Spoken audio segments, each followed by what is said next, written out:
Estimados colegas, ha llegado el momento de que abordemos el lado fémina, lo que yo llamo el lado fémina, de goce.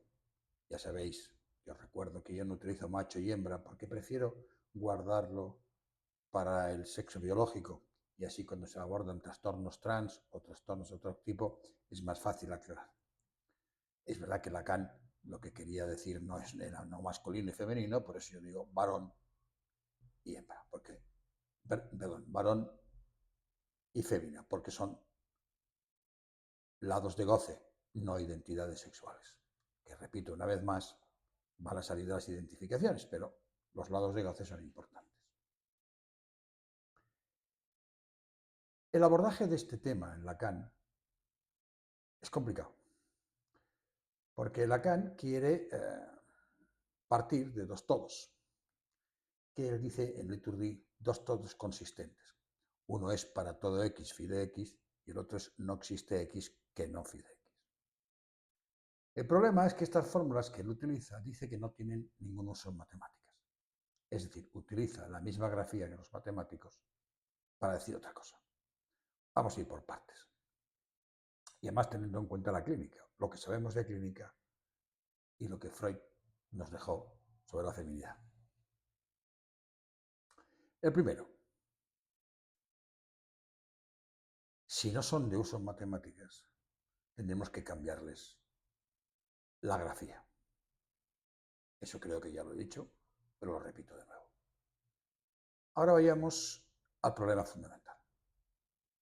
La lógica formal, lo que se llamaba lógica simbólica y que después se ha llamado lógica formal, con sus múltiples líneas de trabajo, intuicionista, paraconsistente, modal, de todo tipo, con diferentes valores de verdad adjudicados, hay multivaloradas, hay muchísimas líneas. Pero la lógica, cuyo primer cierre lo hace Aristóteles, está hecha por varones.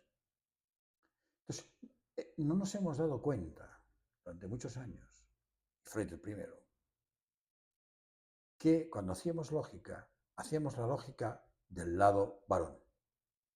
Es la lógica de la ciencia, es la lógica de la teoría del conocimiento, que poco a poco pasa a la ciencia, que poco a poco pasa a las matemáticas, etc., etc., etc. En cambio, lo tenemos que ver al revés. El lado varón es un cierto cierre de la lógica fémina, o de una lógica más amplia, mejor dicho así, en la cual las consistencias, el forzamiento de que no hay indeterminadas, etc., etc., no está buscado. Los varones hemos buscado siempre cerrar la falta en el otro y cerrar los déficits estructurales de lo simbólico. Entre otras cosas porque a nuestro lado le interesa eso y además porque éramos nosotros los que hacíamos la cultura, porque las mujeres no tenían oportunidad. Y si la tenían, alguna cosa decían, al final acababa vendiendo en el mercado a algún varón, como a veces ha ocurrido en la literatura. Pues Freud se empeña en plantear el lado femenino en general, no solamente el lado de goce, sino en general la identidad también, como una variación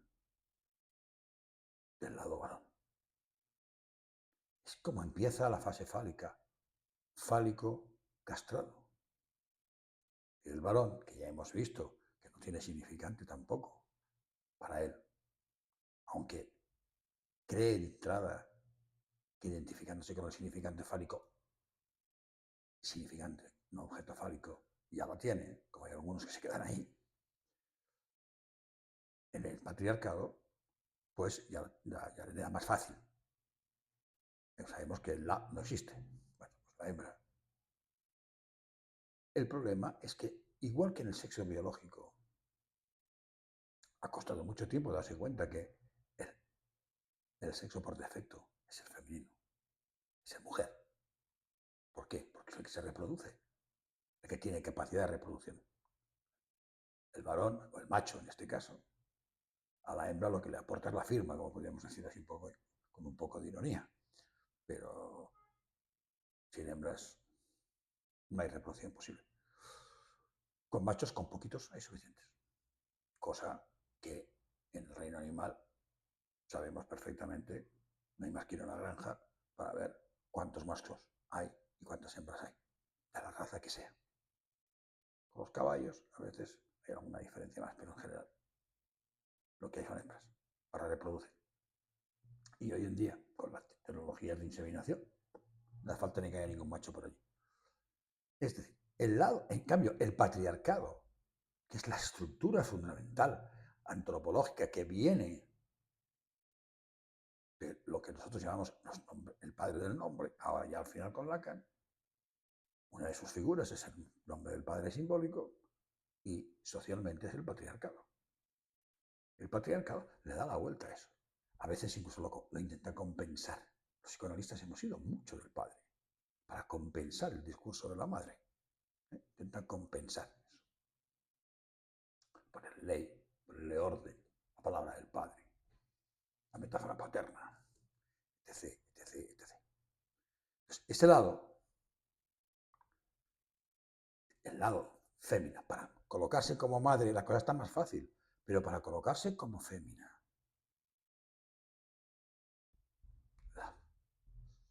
hembras, o aquellas que se quieran poner de ese lado, porque Lacan es tremendamente abierto. En Ancor dice, si uno se coloca ahí, dice, si le place.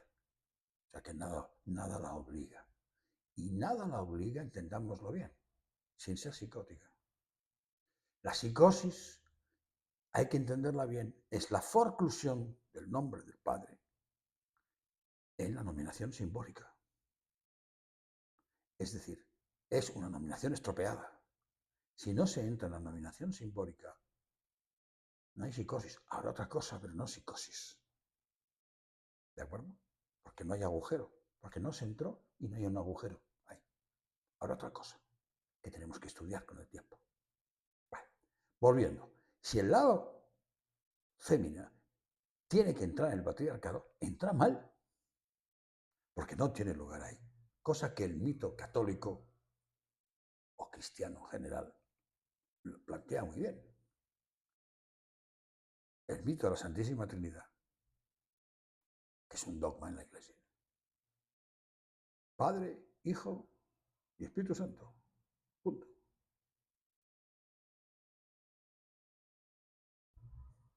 No hay lugar para masculino y femenino, pero el Hijo aún parece que se puede colocar. Si nosotros lo cambiamos por el Logos, el Espíritu Santo lo cambiamos por el Logos, el Hijo aún se puede colocar. La filiación, lo que llamamos la filiación. ¿Y las hijas? ¿Cómo se colocan? ¿Cómo entra en ese lado? Si hemos visto que el lado varón entra y hemos intentado responder mejor a cuestiones de Lacan con el un, no el al menos uno, buscar lo que no existe, sino un dividido entre diferentes goces, con lo cual el conjunto de los hombres ni está vacío ni está lleno, es decir, hay algunos divididos, por eso siempre en el libro he ido deduciendo que lo mejor es la lógica Fusy para rigorizar eso, porque con el intuicionismo no hay suficiente, ya que el intuicionismo sí que te dice que un conjunto no vacío no te asegura que tenga un elemento. Porque vacío es decir que no tiene ninguno, no vacío no tiene ninguno. Es decir, doble negación no se puede construir una afirmación. Por eso los intuicionistas hacen una cosa muy bien hecha y muy bonita que consiste en decir que un conjunto habitado es el que seguro que tiene un elemento. Entonces, si no está habitado, está vacío, pero si no está vacío, no es seguro que esté habitado. Esto es lo que a veces Lacan introducía con el tiempo lógico, eso que nos indicaba de, bueno, vamos a ver si me identifico antes de que me hagan que no soy del conjunto, pero es pensar que en el conjunto hay. No es suficiente con la lógica intuicionista. Hay que ir a una lógica Fusy. Y el paso previo es lo que he planteado del un dividido. Y he arreglado con eso el lado más varón de las fórmulas de la sexuación que estaba incompleto. Y daba pie a confusión. ¿Vale? Vayamos, ¿cómo va a entrar la fémina? En ese patriarcado en el cual nada la espera. Si justamente de entrada va a entrar como fálico castrado. Ahí yo creo que habría que cambiar castrado, teniendo en cuenta el penis nine, por amputado. Pero también se puede discutir. Yo he puesto amputado en el libro, pero para no poner castrado, porque castrado es menos fi. Y eso vale para los dos lados. Es para lo imaginario el menos fi. Operación simbólica, pero con el falo imaginario. Pues mejor poner amputado. ¿Por qué? Porque muchas mujeres como lo visualizan, como venir mal construidas. Bueno, es otra manera de decirlo. Lo dejamos en amputado, porque el problema es que sí es verdad que si ponemos amputado, por otro lado, parece que se ha sufrido una operación previa. Bueno, después simbólicamente va a venir la operación privación, es decir, bueno, vamos a dejarlo ahí. Entonces, ya no tiene sitio. De entrada no tiene sitio. También hemos visto que el para todo x, phi, no phi de x, con las fórmulas clásicas, tiene que ser vacío. Vacío de significación fálica. No, lleno de significantes, pero vacío de significantes marcados por el significante fálico. Porque si no fuese vacío, quiere decir que estarían marcados por otro significante. Si está marcado por dos significantes, habría dos significantes, es decir, habría dos funciones, con lo cual tendríamos la posibilidad de hacer una función para el lado varón y una función para el lado fémina. Luego debe ser vacío, lleno de significantes, pero vacío de significación. ¿Vale? Esto es básico. Fijaros que Lacan con esto es muy preciso y siempre anda con cuidado con estas cuestiones. ¿Por qué? Porque lo que hace, incluso cuando lleva el nudo, estudia el nudo Borromeo, mira a ver los giros y las vueltas, que no sea que dándole la vuelta le salga un nudo distinto. Para que no salgan dos nudos borromeos, porque si hay dos tipos de nudos borromeos, una parte del levogiro y el destrogiro, cuidado, cuidado, cuidado, cuidado, porque entonces ya tendríamos el nudo para un sexo y el nudo para el otro. ¿Vale? Bien. Entonces, nos tenemos que mover, entonces, ¿qué? Está vacío. Eso es lo que el varón ve en el lado fémino de entrada. Pues la desvaloriza de esa manera tan terrible. Hasta que la puede valorizar como objetos. En la infancia todos tenemos recuerdos de eso. La cultura ahora y la enseñanza intenta corregirlo lo más que puede, pero la antropología y la lógica del inconsciente, fija con esto, funciona como funciona. Entonces, ¿qué hice yo? Os planteé una segunda negación, la negación con tilde, vamos a decir así, la que es ondulada, y la apliqué a la función fálica. ¿Para qué? Para aquella que saca fuera. Es decir, al varón le permite ir hacia el objeto, fuera del cuerpo, tanta preocupación que tenía Freud para que el varón no se quedara en el mínimo cuerpo, que es la masturbación, pusiera a pasar al cuerpo del otro. Bueno, pues esa negación con tilde, pero también se la apliqué al existe X. No, con lo cual dice no con tilde, no existe X, que no phi de X. La apliqué así, esta función. Entonces, este no, ahí en la negación de la función, hemos dicho que era lo que no tenían, lo que no estaba marcado por la función, lo que no era ni fálico ni no fálico, quedaba fuera, pasaba a otro plano, el plano de los objetos. Muy bien. Cuando aplica a el existe, a la codificación existencial, ¿cómo la debemos entender? Esto todavía es un paso previo, ¿eh? Esto seguramente habrá que modificarlo y mejorarlo bastante. ¿Cómo lo podemos entender? Entender como que ese no existe, lo que hace es pasar de un sitio a otro. No existe aquí, vuelve de nuevo al otro plano. O sea, si negarla con tilde el phi de x te saca del plano de cálculo fálico, de sí no fálico, a otro plano donde están los objetos, donde no tiene sentido lo fálico, bueno, este no existe, ese x, ahí no hay ninguna existencia porque todos son objetos, te vuelve a entrar de nuevo en el plano fálico. Veámoslo cómo aplica para las féminas. Freud, ¿qué dice?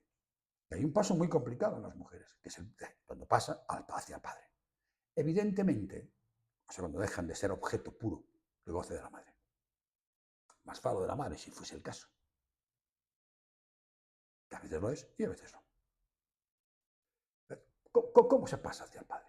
Pues se le ofrece entrar en el color sexual, el color marcado por el significante fálico, pero como objeto. Y ese es un problema importante. Los sueños de mujeres son cristalinos en estas cuestiones. Porque entra por ahí para entrar en el lado fálico. O entrar en parte en el lado fálico. En la significación fálica. Que un parte de su goce esté marcado por el falo. Pero entra como objeto de entrada. Y ahí tenemos la clínica. La clínica es cristalina. Ahí está incómoda. Muy incómoda. Porque por un lado necesita ser objeto para el otro, necesita ser valorada, incluso necesita que los varones, en particular el padre, en un momento, el padre de la realidad me refiero, porque a veces cuando decimos el padre de la excepción, a veces eso es la parte mítica, no hay que buscar un padre, luego le damos componentes imaginarios, es el goce que no pasa por ahí, no importa si es un padre o lo que es, normalmente en Freud es el padre de la horda, muy bien. Que lo pone como padre real y de padre real nada. En lo real no hay padre, fuera. El único padre en lo real es el semen, o sea que no nos interesa por ahí. Lo que hay que buscar es cómo puedes ver y escuchar cómo está incómoda en ese punto, porque por un lado tiene que ocupar, aceptar eso, pero al mismo tiempo no desea ser gozada. ¿Cómo? No desea ser gozada genitalmente, incluso físicamente, lo que llaman tocada. Es aquello de mírame pero no me toques. Es decir, una mirada paterna valorizadora es interesante. Un padre que toca, no. Y ahí se mueve en ese punto entre el deseo y el goce bien complicado. ¿Y qué ocurre? Que de entrada, para poder volver a entrar ya no solamente como objeto en el lado del plano de los objetos, sino dar un salto hacia el lado fálico, lo que tiene que hacer es esta segunda negación, que yo le he puesto como no existe X, con tilde, que no phi de X con tilde. Y esa es la que la vuelve al plano de cálculos a la fórmula que Lacan nos plantea, escrita con la lógica formal, con las barras rectas. Así debemos entender la fórmula de Lacan, como la vuelta al plano fálico. Porque si no, no tiene ningún sentido, porque si no se escribe en un lado el todo y en otro lado el todo de otra manera, en lógica formal son exactamente lo mismo. En cambio aquí no lo van a ser, porque cuando viene, ya viene después de haber pasado por una subjetivización como objeto. Vuelve. Y ahí, en ese punto, es donde Freud capta muy bien, en ese momento, cuando él dice Freud, ahí puede haber una renegación que la puede llevar a la psicosis. Lacan puntuará mucho mejor, la psicosis ya hemos dicho lo que es. Y yo os planteo una fórmula mixta entre formal y nueva, lógica de lo real, que es no existe X con barra recta que no phi de X con tilde. ¿Qué quiere decir esta fórmula? Esta fórmula es lo que Freud quiere decir que es una renegación. Es decir, no es lo mismo negar que no hay existencia ahí en este plano y entrar en el otro y entonces convertir la fórmula con las tildes en la fórmula de Lacan, en la fórmula con las barras, la fórmula formal, y ya entrar en el plano fálico y entrar en los problemas de consistencia, en los problemas de las fórmulas que la contradicen, etc., etc., sino que en ese momento, al hacerlo de esta manera, si hace eso, lo que hace es negar la existencia de ese goce que está más allá del falo y negarse radicalmente a ser objeto. Y eso la puede llevar a la psicosis, porque la saca de entrar en la función fálica en el segundo paso, porque ha entrado en el primero como objeto. Se niega radicalmente a eso. Esa es la renegación freudiana, no la forclusión. Pues Lacan, cuando dijo forclusión, separó bien forclusión de renegación. Y ahí es cuando tiene el problema potente y fuerte. Y ahí podemos tener mucha clínica que son a veces las que quedan del lado de lo que luego llamamos, de cara a los hijos, la ley de la madre. Es decir, no entran en la ley fálica. No entran en eso de valorar la palabra del marido, del padre, de ese que en un momento determinado, como figura de la realidad, representa ese goce que está más allá. El goce del objeto. Con lo cual, tenemos ahí una dificultad muy seria y una clínica muy importante. Fijaros que si se ve desde ese punto de vista, la fémina nos enseña a entrar en el mundo fálico. Porque parece que el varón entra per se. Que el varón, si quiere, casi diríamos que no le queda más remedio. Es decir, o forcluye o entra. ¿Por qué? Porque tiene un pene que le permite representar el falo imaginario y gracias a eso es el que tiene, mejor dicho, y ella la que es solamente. La cosa se nos complica bastante ahí. Pero nos enseña algo, que es cómo se entra en la función fálica. Un lado. Hay varones que no entran. Ajá, si no entran, entonces empezamos a tener los problemas de los trans, por ejemplo. Es decir, un trans quiere decir que se va al lado fémina o simplemente no, trans macho, o simplemente no ha entrado en el lado fálico. Eso nos abre muchas posibilidades. Entonces, tener esas cosas en cuenta, esta lógica. La lógica que va a introducir Lacan nos va a llevar a que ella haga todo un proceso dialéctico y al final Lacan recupere de Aristóteles una segunda negación del todo, llamada mepantes en griego, que no es la negación del todo habitual de la lógica, que luego pasa a la matemática. Ahí está la jugada. Es decir, va a abrir lo que Aristóteles cierra. ¿Y por qué la cierra Aristóteles? La cierra porque le hace el sistema no indeterminado, como diríamos ahora, si él cree que lo hace inconsistente. Pero en el fondo, lo que Aristóteles no acaba de aceptar es una negación, el no del todo, que lo que quiere decir al final del proceso es que entra en parte. Por eso, de nuevo, la lógica Foucault es fundamental para esto. Entrar en parte, ¿qué quiere decir? No que un trocito entra y otro trocito no entra. Esa es la idea imaginaria, la propedéutica, ¿no?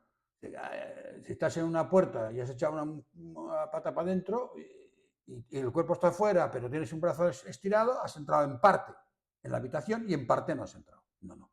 Quiere decir que cada punto de goce, ese no todo, es cada punto de goce que representará objetos significantes, lo que represente. Porque un punto representa lo que uno quiere que represente. A la vez está dentro de lo fálico y fuera. Por eso la lógica fúsica es fundamental. No es una parte, es que cada parte, cada trocito, cada infinitésimo, si queréis decirlo así, está en parte dentro y en parte fuera. Ese es el no todo lacaniano. O no del todo, como deberíamos traducirlo en castellano, para diferenciarlo de la negación del todo con fórmulas universales de la lógica formal, con la que se mueve el varón. Con lo cual, ese no todo es una negación que yo no la he puesto con tilde, ahí ya la he separado, la he puesto con un triangulito, como una especie de, como si fuera el artículo, el acento circunflejo francés.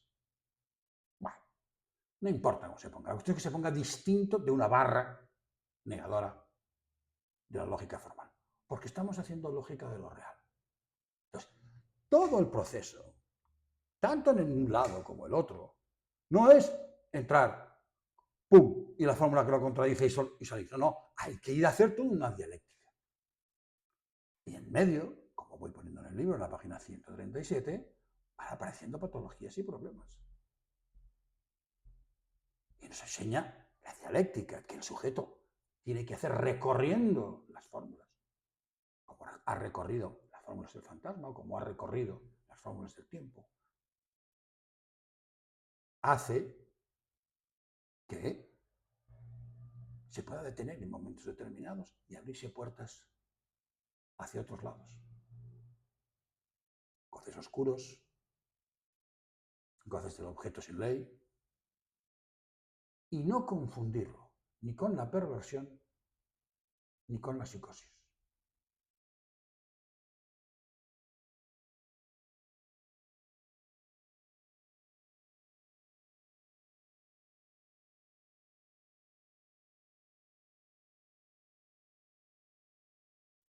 Como siempre, uno se deja cosas en el tintero y voy a añadir una cuestión. Cuando se hace el lado varón, nunca debe afirmarse el todo. Siempre los todos tienen que ir negados, excepto el primer todo frente al cual se enfrentan tanto el varón como la fémina, que es el todo X phi de X. Mientras, ¿por qué? Porque no hay todo varón, es un varón dividido. Por eso os decía que la lógica que Lacan manejaba en aquel momento, que era la intuicionista antes de manejar esta, era la de que decía que las mujeres, las féminas, buscaban un al menos uno. Entonces, el al menos uno jugaba más con lo que se ha dicho de la lógica intuicionista. Es decir, el conjunto, para que no esté vacío, debe haber al menos uno. Pero que no vacío, es decir, que no esté vacío, no asegura que haya uno. Es decir, o había uno que era un conjunto habitado, nombre, que en Lacan he sustituido ese habitado que no existe con ocupar el lugar fálico, el significante fálico para la pareja, el varón. Mientras que la negación lo dejaba vacío. No hay. No es vacío, no aseguraba que estuviera habitado, que tuviera uno. Con este sistema va mucho mejor, pero nunca se debe afirmar la existencia de un varón. Nunca. Pero, sobre todo, los todos tienen que ir negados. Hay existencias que se le oponen, pero no le afirman. Mientras que en el lado femenino, lo que no se puede afirmar nunca es la existencia. Los cuantificadores existenciales deben ir siempre negados. Y aquí hay que tener en cuenta que hay lógicos que no están de acuerdo, pero el cuantificador universal no tiene tanta fuerza como el existencial, porque lo universal puede ser vacío. El tercer cuantificador que yo he planteado. Mientras que si se afirma que existe un X, existe, está. Negar el todo no afirma la existencia.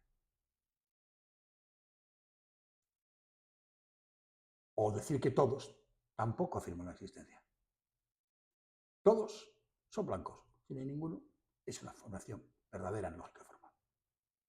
Hay que tener mucho cuidado cuando lo leáis, porque esto lo tenéis que leer el libro, es fijaros el cuidado y el trabajo y el dolor de cabeza que me dio el hacerlo de esta manera, que jamás se afirmara un existencial en el lado femenino y jamás se afirmara un todo, excepto el primero que se cuestiona, en el lado masculino, ni que había uno tampoco. Tenedlo siempre en cuenta.